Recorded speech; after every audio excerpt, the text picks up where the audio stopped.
Hello बच्चों, आज जो हमारा टॉपिक है वो 7th का इंग्लिश का पहला लेसन है। ठीक है, पहली पोइम है how beautiful is the rain.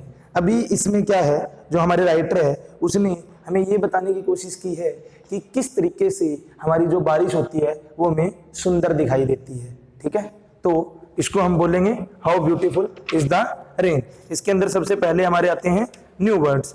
ठीक है, तो न्यू वर्ड्स में क्या क्या है?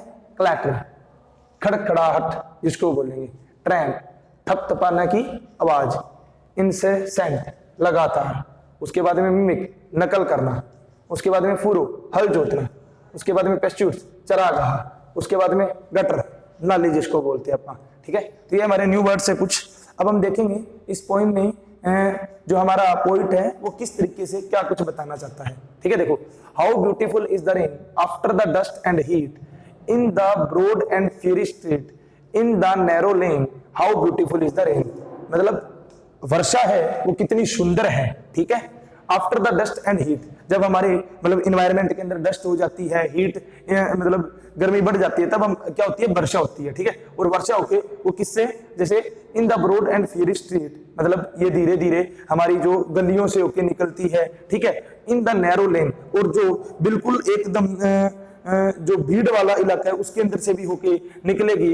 और how beautiful is the rain, और कितनी सुंदर हमारी क्या है, ये वर्षा है। तो ये सारा कुछ क्या कर देगी, हमारा क्लीन कर देगी। जब भी हमारी इन्वायरमेंट मतलब पूरे के पूरे पर्यावरण के अंदर बहुत ज्यादा डस्ट हो जाएगी, हीट हो जाएगी, तो रेन जो है उसको क्या कर देती है, क्लीन कर देती है। ठीक है, देखो, how it collector along the roof. Collector मतलब ये किस तरीके से आवाज कर रही है अलोंग द रूफ। जैसे छत के ऊपर बारिश होती है तो हमें आवाज आती है ना उसकी बूंदों के गिरने की। Like the tramp of hoof, how it gushes and struggle out from the throat of the overflowing spout. देखो किस तरीके से ये स्ट्रगल करती है, और हमारी जो जैसे जो भी चीज है, जैसे डस्ट होगी या और पार्टिकल हो गए, तो उसको साफ करने में हमारी मदद करती है। तो इस तरीके से रेन जो है वो हमारी कवि बता रहा है, पोएट बता रहा है भी किस तरीके से हमारी मदद करेगी। ठीक है, उसके बाद में देखो, across the window pane it pour and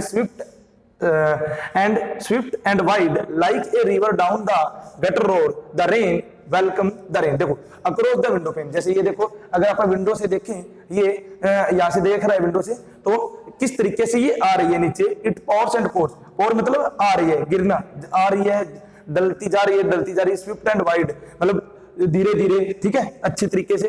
like a river down in a gut road, जिस तरीके से अपन देखते हैं ना कि पहाड़ियों से हमारी जो नदियां हैं वो नीचे आती है, नीचे आके गिरती है, तो उस तरीके की आवाज करती हुई आ रही है। The rain welcome to the rain. अब ये क्या कर रहा है, रेन का वेलकम कर रहा है, मतलब जब वर्षा आई है तो उसका क्या कर रहा है, स्वागत कर रहा है। ठीक है, the rain welcome to the rain. आगे देखो, the sick man from his chamber look at the twisted brooks, he can feel the cool breath of each little pool। देखो अब जो हमारा ये जो बीमार आदमी है, सिक मैन, जैसे ये देखो इसने चद्दर ओढ़ रखी है, तो ये बीमार आदमी है, ये क्या कर रहा है, बाहर देख रहा है, और किस तरीके से बाहर देख के, चैम्बर की साइड में बाहर देख के, और ये किस तरीके से जो वर्षा हो रही है उसका आनंद ले रहा है। Look at the twisted brook, he can feel the cool, he can feel the cool मतलब इसको ठंडा ठंडा महसूस हो रहा है। जैसे बहुत ज्यादा गर्मी हो रही है और उस टाइम अगर वर्षा आ जाए तो हम ठंडा ठंडा महसूस करते हैं ना। ठीक है, breath of each little pool, जैसे जैसे ही हमारे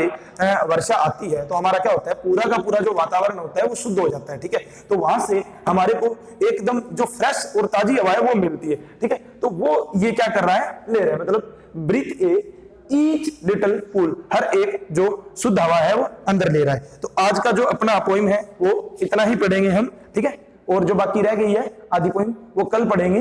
ठीक है, अब आपको क्या करना है, ये पूरी की पूरी पोइम राइट करनी है। ठीक है, और इसके ऊपर जो न्यू वर्ड दिए गए हैं ये लिखने हैं, और इनके वर्ड मीनिंग लिखने हैं, और इनमें से जो आपको लगता है कि ये वर्ड का मेरे को मीनिंग पता नहीं है तो वो वर्ड सारे के सारे लिखने और उनके मीनिंग पता करनी है। जो नहीं होगा वो बाद में यहाँ पे मैं करवा दूंगा। ठीक है, ओके, थैंक यू।